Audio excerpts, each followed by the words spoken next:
ধারা পরিবর্তন হবে বা সংবিধান পরিবর্তন হবে, আবেগ এরকম কোনো বিষয় খাটো করে দেখার সেই রায় অনুযায়ী সংবিধান সংস্কার পরিষদের সদস্য হিসেবে শপথ না নিয়ে দেশের মানুষকে চরমভাবে হতাশ করেছে।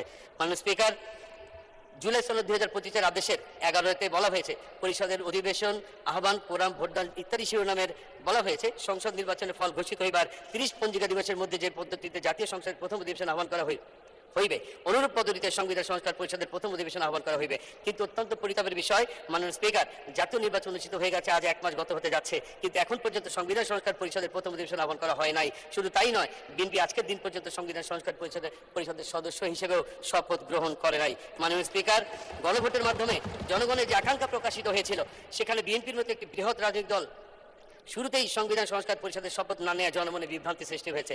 বিএনপি জুলাই সনদে বিশ্বাসী কিনা, গণ অভ্যুত্থানের গণকাঙ্ক্ষার প্রতি শ্রদ্ধাশীল কিনা, জনগণের প্রত্যাশা অনুযায়ী সংবিধান সংস্কার করে নতুন এক বাংলাদেশ বিনিময় করবে কিনা, এসব প্রশ্ন এখন জনমনে ঘুরপাক খাচ্ছে। মাননীয় স্পিকার, আমরা আশা করি সকল জল্পনা কল্পনা অবসান ঘটিয়ে বিএনপি জনগণের অভিপ্রায় অনুযায়ী জুলাই জাতীয় সনদ বাস্তবায়ন আদেশ 2025 এবং গণভোট 2026-এর গণরায় অনুযায়ী সংবিধান সংস্কার পরিষদের সদস্য হিসেবে শপথ নেবে এবং দেশের মানুষের 70% মানুষের হ্যাঁ পক্ষে রায় দিয়েছে।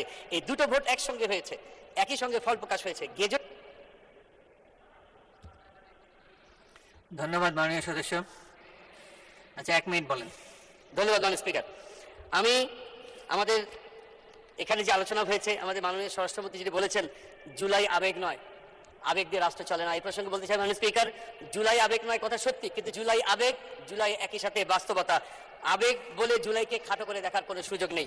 মাননীয় স্পিকার, 50 ঘন্টার আলোচনার যে বিষয়টি এখানে উপস্থাপন করা হয়েছে, সেখানে সকল সংসদ সদস্যরা যাতে নির্বিঘ্নে আলোচনা করতে পারে, সেজন্য 50 ঘন্টার আলোচনার কথা মাননীয় বিরোধী দল নেতা উত্থাপন করেছিলেন, কিন্তু এটিকেও খাটো করে দেখা হয়েছে। আরেকটি কথা মাননীয় স্পিকার, জুলাই আইন অধ্যাদেশ ব্যাপারে মাননীয় স্বরাষ্ট্রমন্ত্রী উল্লেখ করেছেন। তিনি বলছেন জুলাই আইন না অধ্যাদেশও নয়, কিন্তু সংবিধানের 152-তে বলা হয়েছে সকল অধ্যাদেশী আইন। সুতরাং তিনি এই মন্তব্যটি তার দায়িত্বশীল মন্তব্য হয়নি। আমরা আশা করি ভবিষ্যতে তিনি দায়িত্বশীল মন্তব্য করবেন। মাননীয় স্পিকার,